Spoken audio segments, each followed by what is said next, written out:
You see, friends, the Bible does not simply tell us what to do, it drives us to the one who has done it.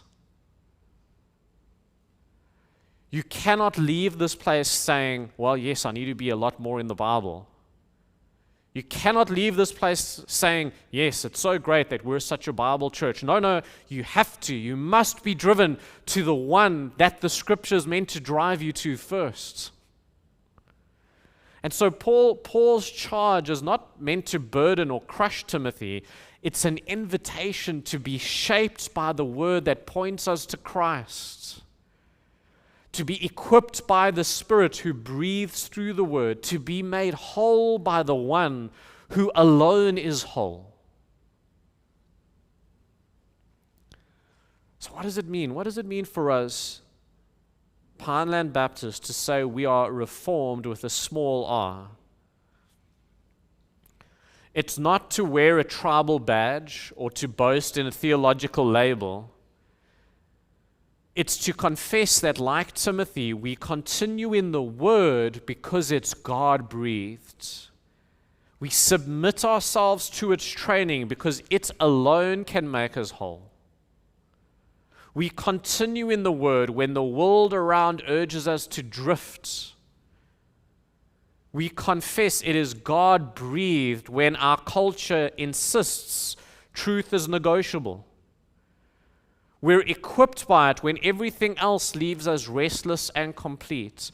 That's why the Reformers cried in Latin this phrase, sola scriptura, Scripture alone.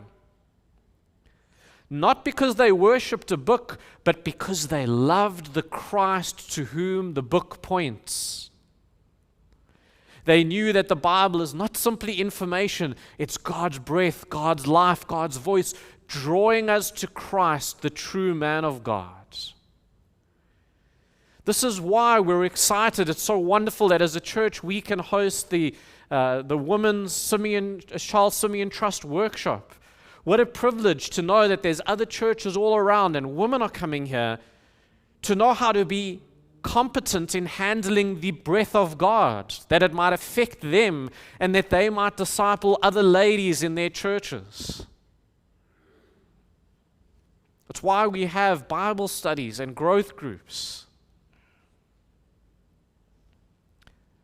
Because I don't just want to end with a bunch of information, but I know that this book points me to the person, the one that I need, that is Christ. The only one who never wavered, but perfectly continued in the Word. The only one who ever lived wholly by every word that came from the mouth of God.